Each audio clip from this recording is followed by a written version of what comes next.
Okay, I'm hoping people can hear me, so if you can, drop me a message. I've had to kind of rig a temporary setup together, so it's all over the place, I'm afraid. But I wanted to join you this evening, so if you can hear me, just put a message down, and we will spend the evening together, or some of the evening together. Brilliant. Thank you. As you can see, it's even when I'm putting your comments on, it's all over the place. So I've had to try and somehow connect my laptop to this, so it's not ideal, I'm afraid. I did, David. You good? Okay, so this is what we will do this evening. I will try and bring you up to speed on what I know so far, and try and work this out.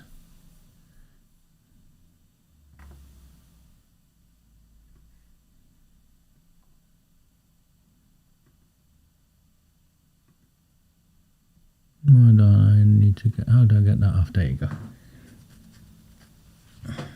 Brilliant. Okay, as you can probably make out, I'm still without a computer, so I've tried to connect my laptop to this, and it's not ideal at all. I can't really see what any of you are saying. I've got to look one way, and so I will do my best to talk through 3 or 4 things. So if you've got any questions, by all means put them up, and I will try and answer them. I've got a few things I want to talk about as well, so we'll do that together. And I'll drink some Vimto. So what is it about Maggie Oliver, for instance, you want to ask?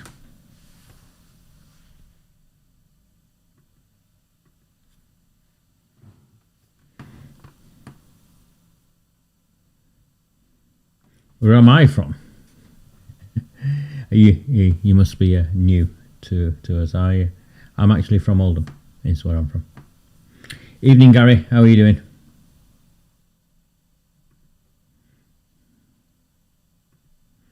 Okay, I've worked out how to take your comments up and take them off, so that's one win so far. It's just the one camera, I'm afraid, and I've not been able to set up any other scenes yet. You've got to buy it, and someone told me it doesn't taste the same from what it was 20 years ago. So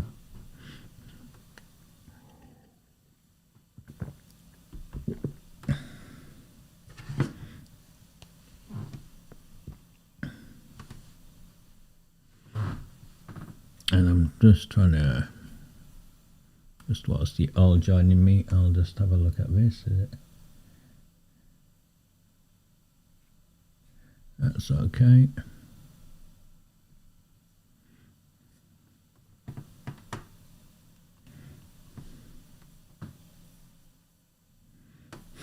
Cooking on gas. I wouldn't go that far. I've got if I'm moving things around them, the screens are set up in a different way, I'm afraid, so never mind. Conversation for another day. Lee, as always, thank you so much, and thanks for the super chat. I'm extremely grateful to those of you who've supported me. I'm very grateful to the 2 or 3 of you who've sent some support over for me towards a new computer. That's very well received from me, I'm afraid. I'm like trying to work with one hand tied behind my back. It's not at all ideal. Let me see if I can see the comments better this way. If I can rig up this iPad to just have a look at YouTube, so I'm on YouTube as well. Let's see if that works. I'll just wait for a few of you. No, you're just not going to get that. I saw you post it, and you're just not going to get anywhere with it, mate. It's took us a decade to move on from Asian or Muslim to Pakistani, and the Bravraris are clans, and it's not as straightforward as that. So it's I understand why you might want to shift it that way, but I think it's a losing battle, and it's an unnecessary one for right now. I'm afraid I think we're at the point where people are now genuinely understanding this issue, and to introduce another word right now, I don't think would be in the best interest for any of us, I'm afraid. I did see a radio post that you sent me across.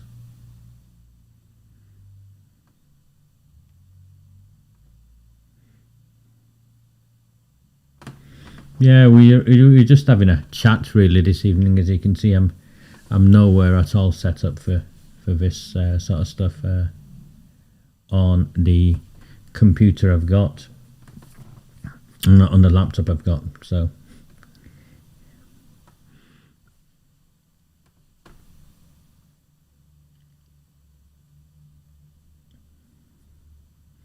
you're watching in bed, nice.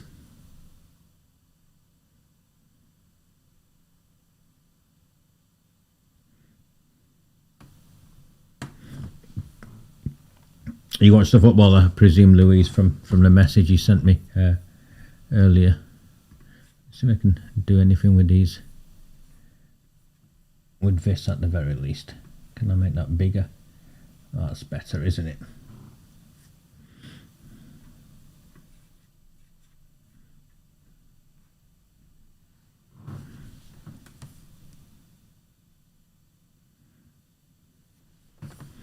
Okay.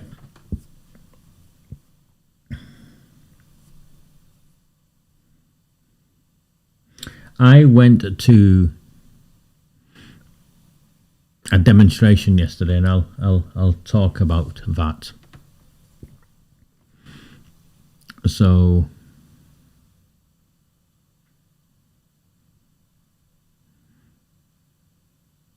it involved, I think it was Patriots of Britain or something, and they are on the right. They are on the political right, far more right than I would ordinarily engage with, because I have, when I've gone and spoken at these events, I've gone and spoken because Billy has asked me, and Billy from PAG UK, I have nothing but admiration and respect for, because of how long he's done this. So I went to the Patriots of Britain demonstration, and I got off. I caught the tram into town, and I got off and walked up, and the first group of people I saw, and I walked past because I went to the Costa to get myself a cup of coffee, and the first group of people I saw was the counter-protesters, I suppose, and there was about, I reckon, about 50 to 70 of them,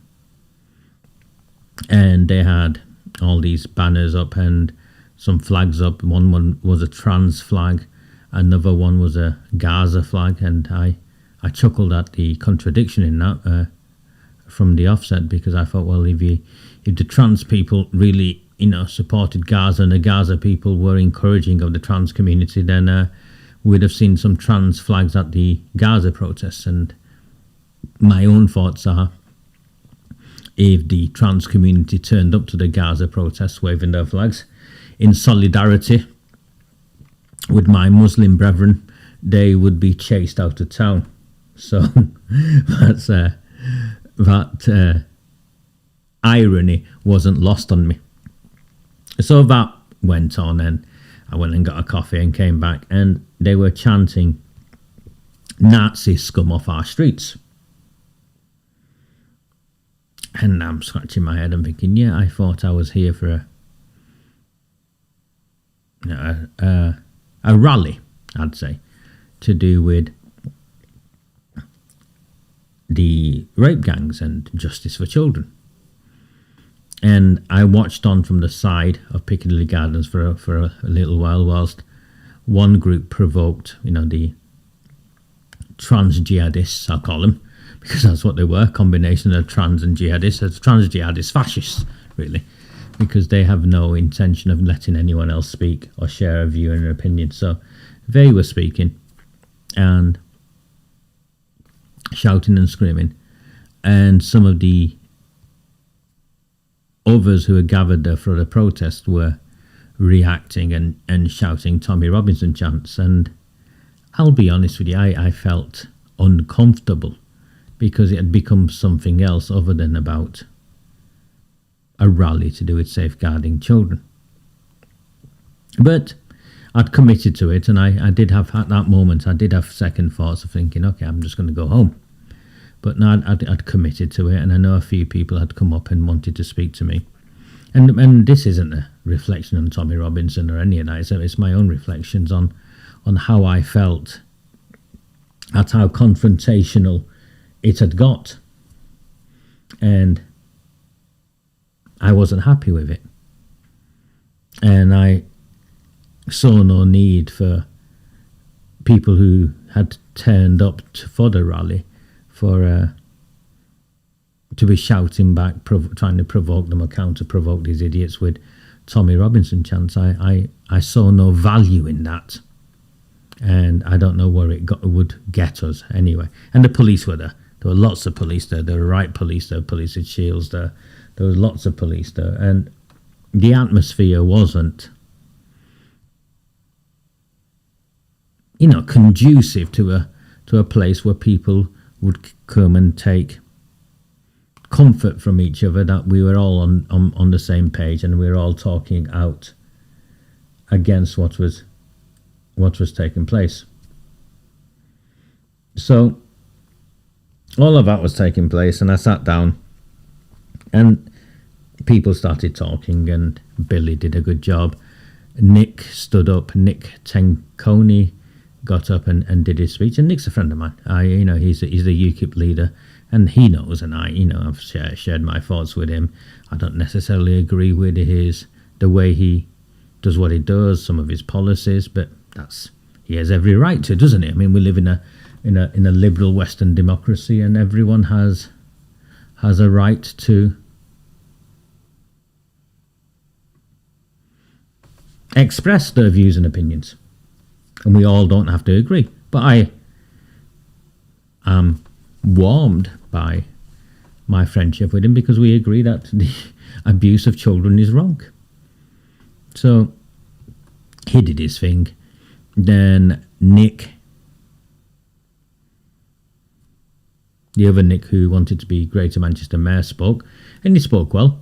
The sound system wasn't the best, I felt, and I was close enough and trying to listen to Nick, and I couldn't really hear him, and the noise was coming on from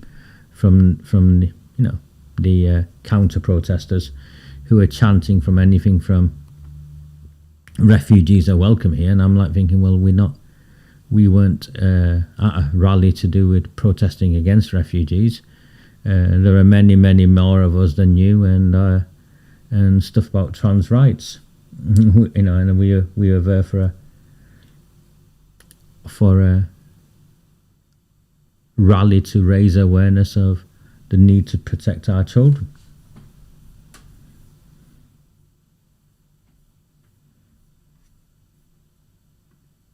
Thank you so much.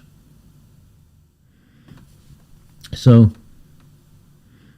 he spoke, then Debbie Cole got up and spoke, and she did her stuff. She spoke well enough, and they asked me to speak. Now, I did speak. I thought it was okay. But throughout it, I was genuinely not at ease. And I wasn't at ease because in front of me were the people I was speaking to, and immediately behind me I could hear the shouting and screaming of these other people, these counter-protesters.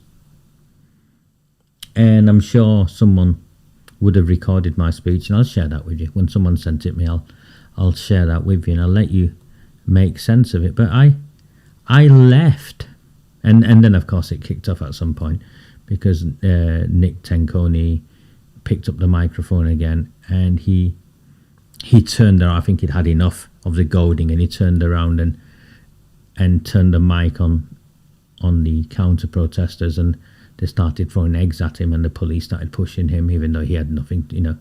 No one in that space, regardless of the Tommy Robinson chants or even a banner, I think, that had said something about freeing Tommy Robinson on it.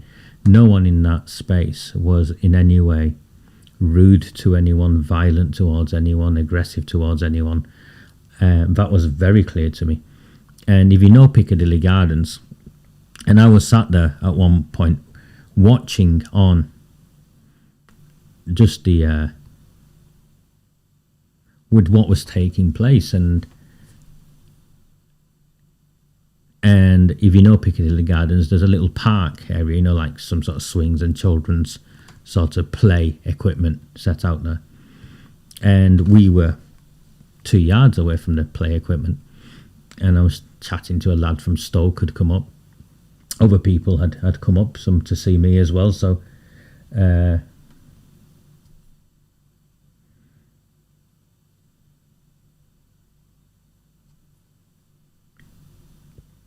were some Muslim children playing on the swings or the play equipment. One was a young girl, she had a headscarf on, and that's when I took some heart from what was taking place there. So these rent-a-mob idiots had come along and decided we were all Nazis. Sadly, some of the people on our side reacted, but these children felt safe enough to play 5 yards away from us. And if we were these racists, these Muslim children, their families would not have allowed that. Remember, there's police all around us. And no one bat an eyelid. No one I was around batted an eyelid at these children playing on the swings. And I took that away with me in terms of these rallies and these protests, where it's increasingly clear to me that the people who attend these places, these events, are in no way the same as 20 years ago. And I say 20 years ago because the first time I saw a rally, a protest, a demonstration like this was in Rochdale, and I was working in Rochdale on some counter-terrorism project at the time. It was just by coincidence. There was this group of angry men herded in by the police, and they were throwing things, shouting. There was violence all over the place. They're trying to get at shoppers. And if that wasn't the far right, what they definitely were a bunch of thugs, irrespective of them campaigning on the grooming gang issue that had come out in Rochdale. And I look at what I experienced yesterday, and the people who attended there, in the majority, almost all, have progressed to such a point where the only way in which those who oppose us can demonize us is by trying to provoke a reaction out of us. There wasn't the drinking 10 cans of lager and getting drunk or any of that going on. So I took solace from that, if I'm honest with you, that this movement has evolved so much. And I spoke with people who they were professionals, they've got decent jobs, they turned up because they cared about children. Some did care about Tommy Robinson in the context of he was a political prisoner, and they wanted, thank you so much, they wanted something done about it, but they were from a principled place, and they were articulate, and they were trying to draw strength from each other. So from that point of view, I thought the event was really powerful, and when I left, I probably left a combination of proud, and I don't mean to be condescending towards any of you who were there yesterday, but proud of how, despite under so much provocation, you conducted yourself, particularly because these people expected you to conduct yourself in a subhuman way in parallel to how they behave. So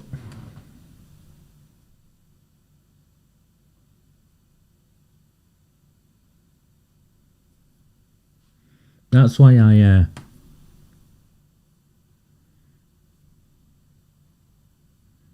how I left. Now, how I also left was, well, there was some sadness, if I'm honest with you. It was a perfect Saturday afternoon. And again, the numbers were pitiful. There might have been 50, it might have been 100, but the numbers were pitiful. I compare it to how some of my Pakistani brethren get the pro-Palestinian campaigners out. Hundreds turn up, thousands turn up. And when it comes to the safety of our children, our numbers are so few. Is that unfair? Would you say? Would you say I was? Tell me if you think I'm being unfair.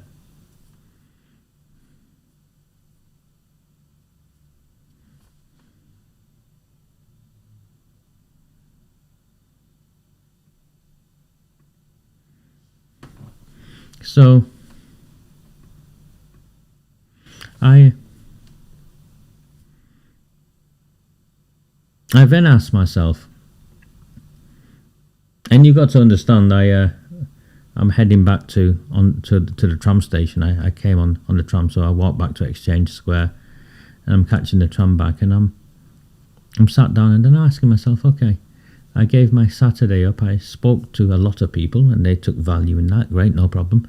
I took value in meeting with them, so I get all of that. But what difference did it make?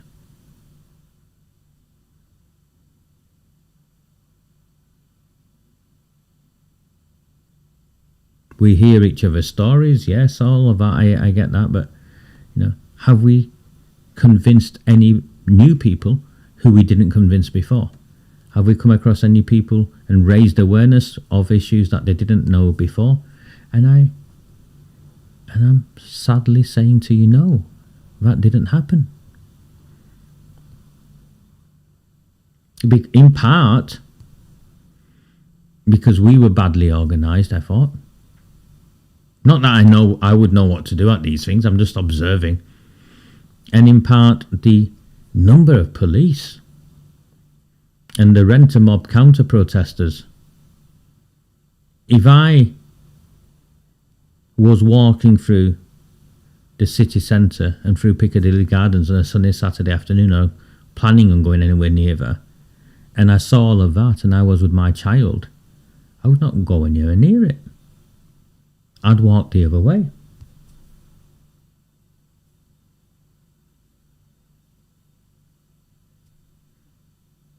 So, thank you if you recorded it. I'd appreciate that, Gene. Thank you so much. And I'm not criticising any of you there. I was there, I know, and I just want us to be effective. And if the purpose of these things are for us to speak to each other and draw strength from each other, then great, let's carry on. If the purpose of these things are to win hearts and minds, which is what I was taught in parts of South America around rallies, and when they put on rallies there's hundreds of thousands, and to stand up to the power of the state and those who oppose you, if that is the purpose of those rallies, then we're failing miserably.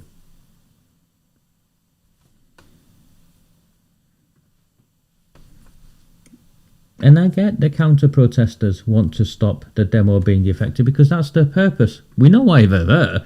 That's why they're there.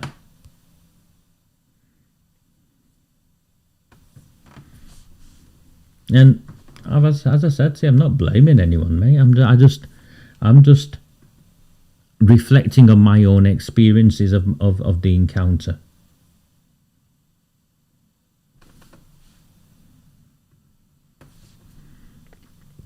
And that's when I go back to the increasing division between the various right elements, right-wing elements, right political right sphere elements amongst themselves. And I reflect on, was it Richard Tice or Nigel Farage who made reference to people as that lot? I'd imagine that lot would have been the people who, many of the people who were at the rally that I was stood alongside. And I think we've got to change. I think we've got to change. If we want to shout and scream at Antifa whilst they shout back at us, and I'm sure there is a group of people who want to do that, then knock yourselves out. But we're not going to achieve anything that we want to do.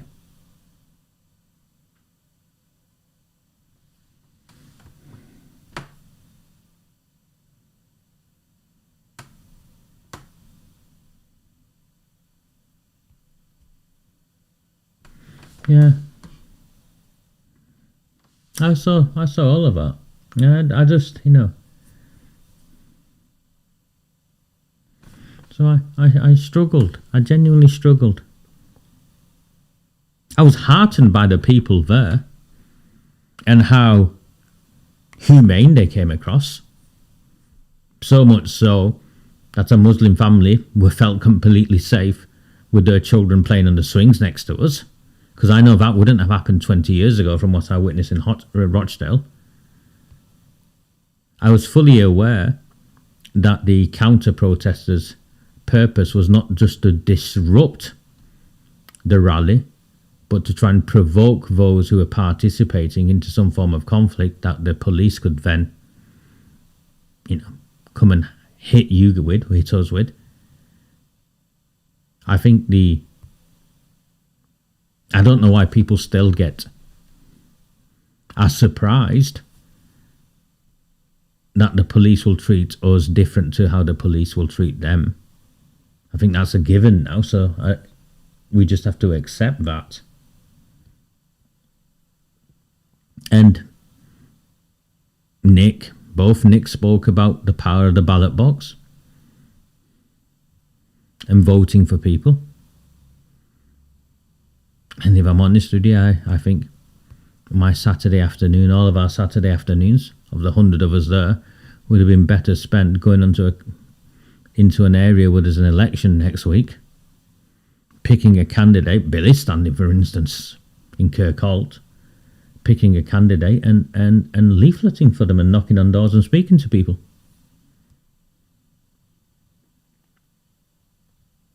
So I think we need to change. Because engaging in rallies in the way we do, in that climate that they establish in which these rallies are conducted, we're not winning doing that. We're not going to be winning anything doing that.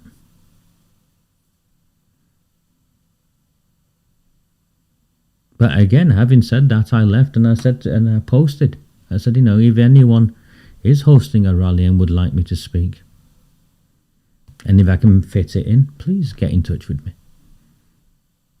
Because we also need, and it was clear there, we also need to draw strength from each other, know that we're not alone, and there's people from different parts of the country who are here with us and want to see the change we all want to see and believe in this. And if it's about us, then great. There's a couple of ladies who'd made a lovely banner. You know, I think I've shared with you many times. I'm a Liverpool fan. I've stood in the Cop. People make the banners there. They don't buy the banners or the plastic banners and wave. And people make the banners there, and there's so much effort gone into that. And it's a historical working class tradition that goes back to the suffragettes, the Chartists, and long before that. And it was nice, seeing all of that was great.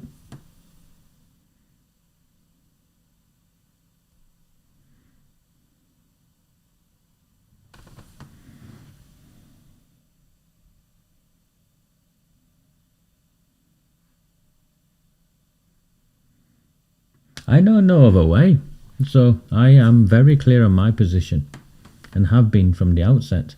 We win this at the ballot box.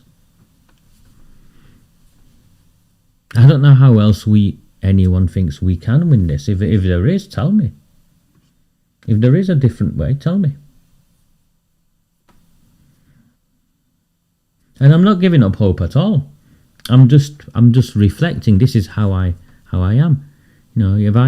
If I gave up my Saturday for something, I will evaluate it, I'll reflect on it, and I'll think, okay, what value did it have? What did it achieve? What could it have done better? And what did we not achieve at all? And what do we need to do if that's what we want to do?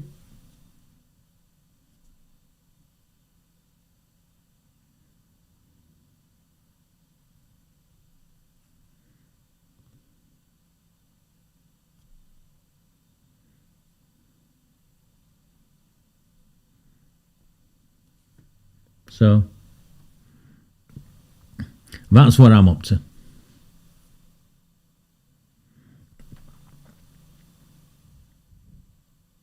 Clearly I can't. I'm going to do some live videos tomorrow, and I'll just do them on my phone. So please do look out for them. They'll be a lot more raw than we used to. But I'll record them either live, or I'll record them and put them up. I've got work I want to get through with you, but there's just no way I can do it in the current setup I've got. You can see me on camera and it's fine, but how I normally have a white pad, a iPad set up, a computer where I can see your comments, I've not got any of that in front of me, I'm afraid. That can make sense with. So we will persevere and work through this whilst I raise the funds I need. But I'll put something out. I'll put some content out tomorrow, and I'm going out and seeing a whole host of people this week with the intention of, whilst I've not got a podcast operational the way I would normally have, then it doesn't matter. I'm going to and taking part in other people's podcasts. So Nick Buckley's hosting me tomorrow about 12 o'clock. So I'm going to whatever address he sent me, and I'll stand there and let him record. I'm sure he'll put that out pretty soon. He does that pretty soon. And then there's a couple of X spaces that people want me on, so you'll see me on those during the course of the week as well. The rally was about safeguarding children. And I don't think it was anything other than about safeguarding children. If I'm honest with you, I didn't get the impression it was.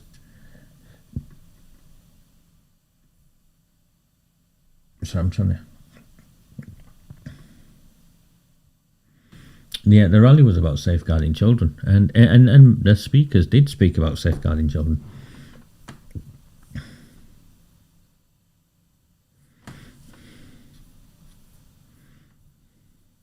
I saw how the Manchester Evening News reported on it today, and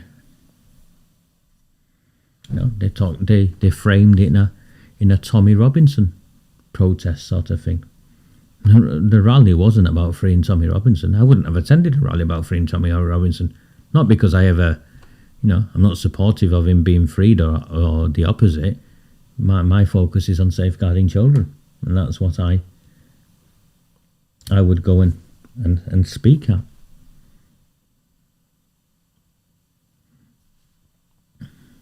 Some of you will have seen.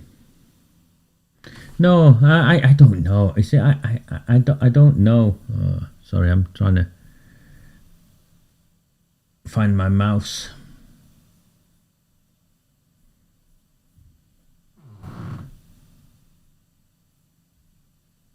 Here we go. I wouldn't know. I thought they were uncomfortably close when I was speaking. They're about just 10 meters, if that, behind me. 5, 6 meters behind me. So I don't know.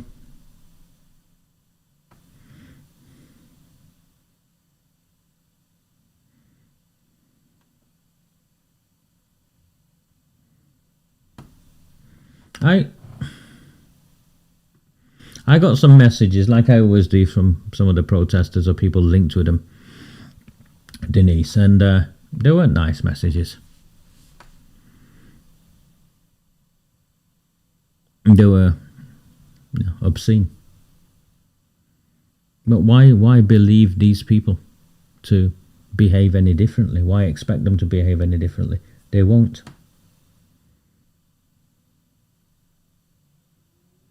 And I think, again, you're right. That's what happened. But again, why is anyone surprised?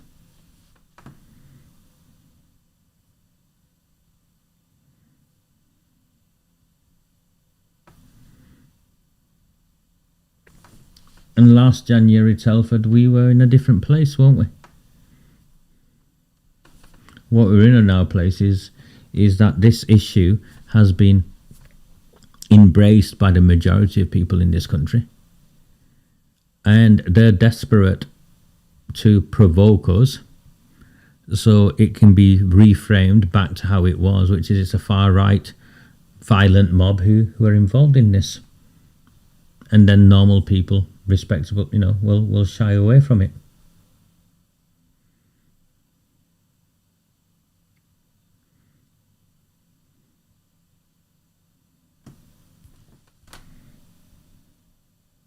I think that was intentional, and it was intentional at the same time as this story went out in terms of the Duke of York, isn't it?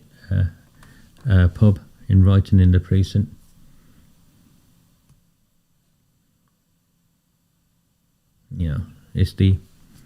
It's what these people do, isn't it? It was done on purpose for that very, very reason. Now, what I'll do is I'll re-record what I wanted to say tomorrow, and I'll get that out. So I'll do that tomorrow, and I'll get that. I'll just use my phone, and I'll also put out some more content about the clans. If you follow my work on Facebook or X, or you follow Red Wall and the Rabble, my own viewpoint is that I shared an article that was probably one of the most important articles I've ever shared about how these rape clans genuinely operate. So I wanted to do something on that. So I'll try and do something on that tomorrow and the day after as well. I'll go and see Nick Buckley, and I'll host an X space, or I'll attend on some X spaces over Tuesday and Wednesday. There's so much that's come in over the last week or so that in an ideal world I'd be hosting an hour's worth of content every evening, and I think we're going to that place really where there's an hour's worth of work to be shared pretty much every evening, a video or so that complements the written work. And what we need to do is also go and see people face to face. I have put out a number of times. I've put out an open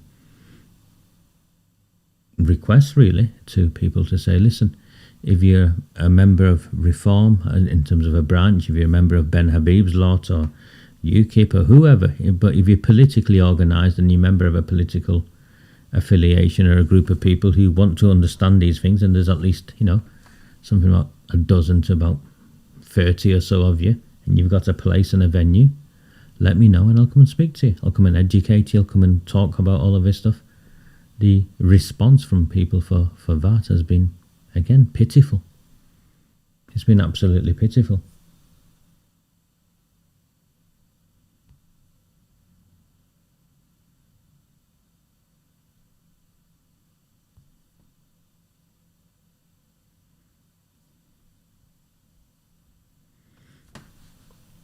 And then this is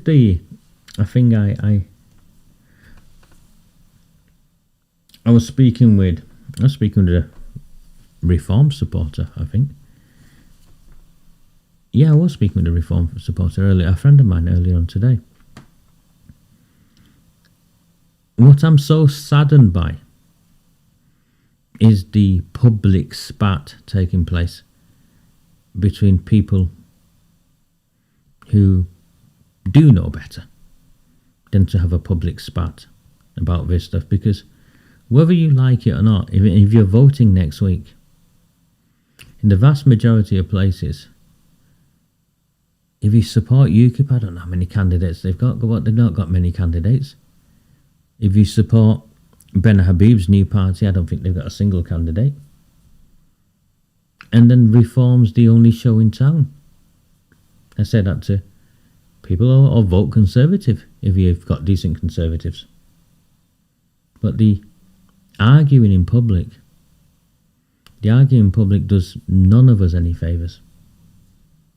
And what I've learnt myself over these last 5 or 6 years is when we were politically trying to bring change about in our town, and when we argued amongst ourselves, and those arguments spilled out into the public space, what happened was the vast majority of decent people just turned off.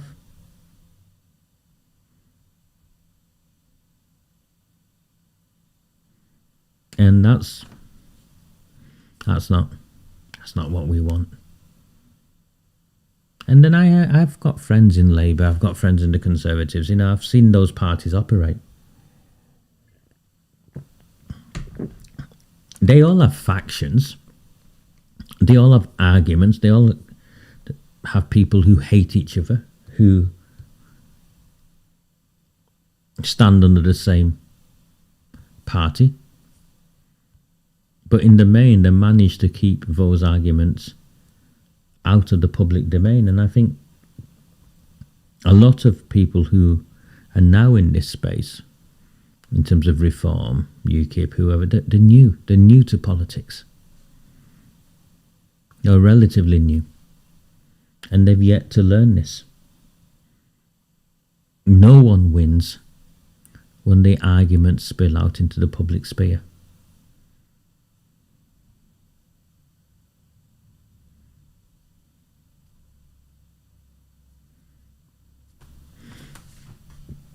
Thank you for liking and subscribing. I appreciate it very, very much. If you take value in my work, whilst I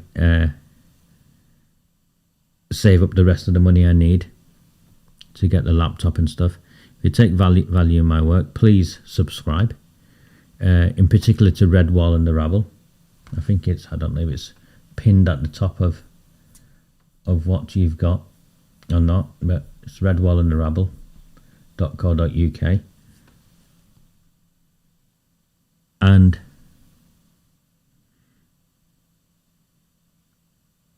we're on a journey. Yeah, exactly at the same time. We're on a journey, and this journey will take time. Someone messaged me this week. Again, I don't know them. And I'm not sure why they messaged me this week, because why they messaged me, because if they knew anything about me, they'd know I'd just laugh at them, instructing me to stop on my post, asking people to sign up to Red Wall and the Rabble, and asking people to stop financially supporting me because it does me no good. well, I'm afraid if I can't keep going, it does none of us no good, and I don't know him. And it transpired that they don't even subscribe anyway. So I'm not really sure why I would take the views and opinions on board. It's up to people. I'll leave it to people. I put all the content out for free. I'm putting out more content now than I ever have been, I think. And my own reflections are the quality has, particularly in the writing, is far more concise than it ever has been. The video productions will get better once we get to the next sort of targets. I will go and find someone who will edit the videos afterwards, the live streams afterwards, and produce content. But that costs money, and that means the next stage of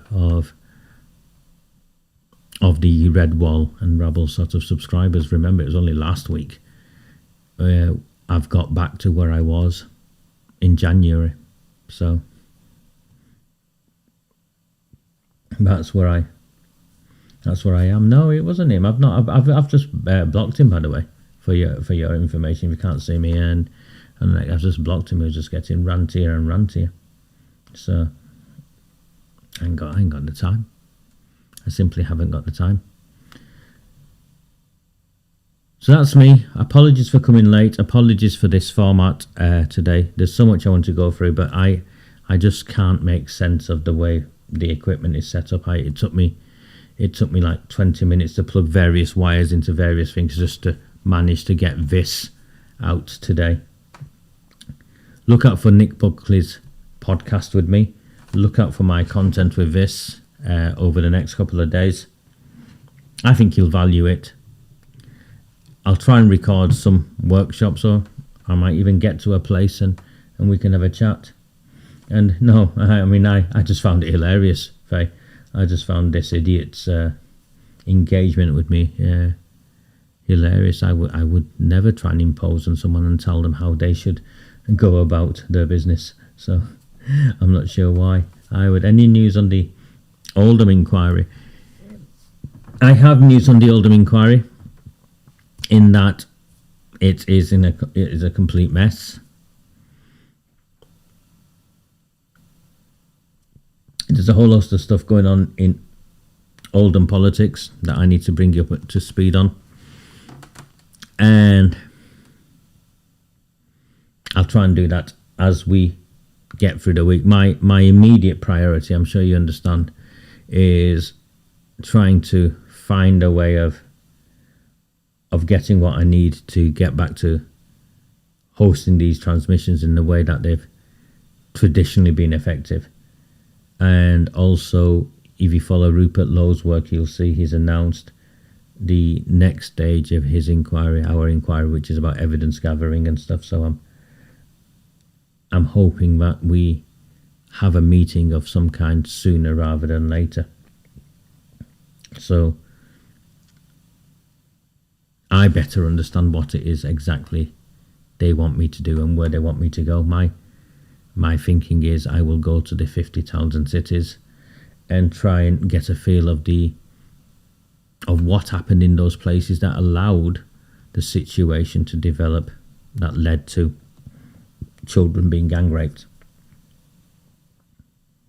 and the pleas for help ignored and then covered up.